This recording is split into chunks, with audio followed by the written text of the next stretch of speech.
మట్టలాది వారు నాడు గాడిదలు గూర్చి, బట్టల గూర్చి, మట్టల గూర్చి ఆలోచించారు తప్ప ఆ చుట్టూ కేంద్రీకరింపబడిన పరిస్థితుల్లో సెంటర్ ఆఫ్ అట్రాక్షన్ ఉన్న మెస్సేని పక్కకు వదిలేశారు. మరో మాట నేను చెప్తాను.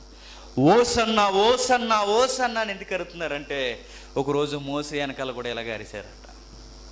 మోసే వెనకాల ఏమన్నా చెప్పినా నాయకుడా నాయకుడా నాయకుడా అనగానే 430 సంవత్సరాలు బానిసరక నుంచి వారిని బయటికి తీసుకొచ్చేసాడు. ఇప్పుడు వీళ్ళు కూడా అనుకుంటున్నారో చెప్పండి, ఏ దృక్కోణంలో వీరు చూస్తున్నారంటే సోషల్ రిఫార్మర్ అనుకుంటున్నారట. అనుకోవలసిన విధంగా యేసుక్రీస్తుని అనుకోలేదట. కానీ ప్రభువు మాత్రం చెప్పండి చాలా దీనుడిగా వచ్చాడట. అందుకు వీళ్ళు మనం అనుకున్న రాజు ఈయనైతే కాదని. పెద్ద తేడా ఏమనుందో చెప్పండి. ఆ రోజు నేను మళ్ళీ చెప్తున్నాను, రోమీల చేతుల నుంచి విడిపిస్తాడని వారు అలా చూస్తే, ఇదిగో ఈరోజు రోగాలు తీస్తాడు, బాధల నుంచి విడిపిస్తాడు, కష్టాల నుంచి విడిపిస్తాడు, మాకు ఆస్తులు ఇచ్చి సొంత స్థలాలు రాసిచ్చి పట్టా మీద మా పేరు రాస్తాడని ఈరోజు చూస్తున్నారు లేదు చెప్పండి. సేమ్ వాళ్ళకి వీళ్ళకి ఏమైనా తేడా ఉందా? ఏం తేడా లేదు.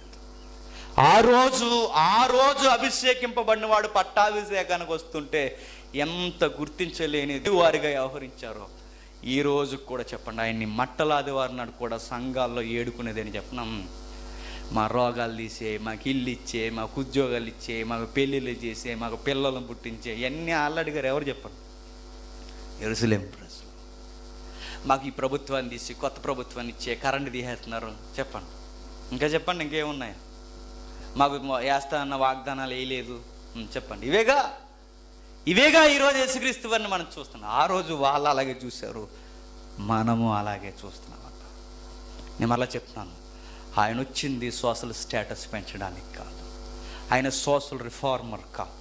ఆయన వచ్చింది సైంటిస్టులకి మరొక కితాబ్ ఇవ్వడానికి, చరిత్రకారులకి మరొక వచనాన్ని ఇవ్వడానికి ఆయన రాలేదు. ఆయన వచ్చింది దేనికంటే అక్షరాలు పాపము నుండి మనిషిని విడిపించడానికి వచ్చాడు.